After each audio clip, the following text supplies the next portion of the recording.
When ang last relationship mo? 3 years ago. Sino ka na nakipaghiwalay? Siya. So, anong reason for the breakup? Bakit ka naghiwalay? Alam mo na, nag-cheat. Ba't nag-cheat? Di ko rin alam kasi busy rin ako Di ko rin na bantayan yung kung ano talaga nangyari.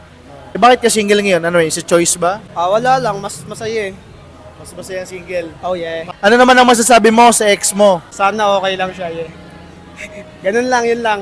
Thank you, thank you.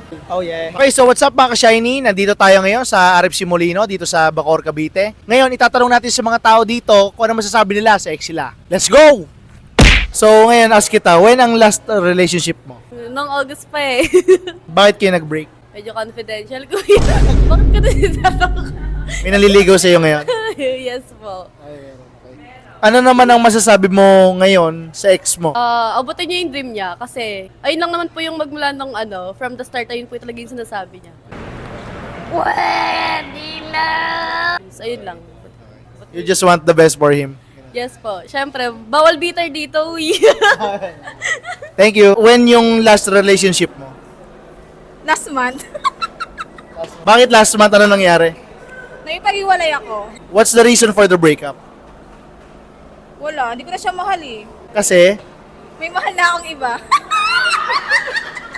hindi ka single ngayon. Bakit ka single ngayon? Hindi nga ako single. Ay, hindi ka single ngayon. Bobo!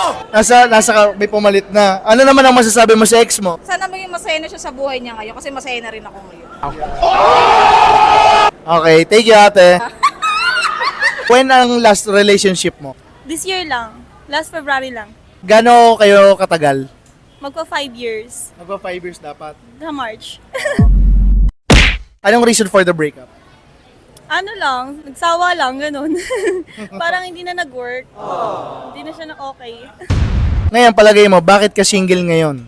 Gusto ko lang maging masaya, sarili muna. Self-love muna. Huwag muna tayo, self-love. Ano naman ang masasabi mo ngayon sa ex mo? Ano, sana may saya na siya. Alam ko naman mabait siya eh. Sana okay na siya. Ayun lang message mo sa kanya ngayon. Oo, yun lang. Sana maging masaya na siya. Yun lang. Okay, thank you.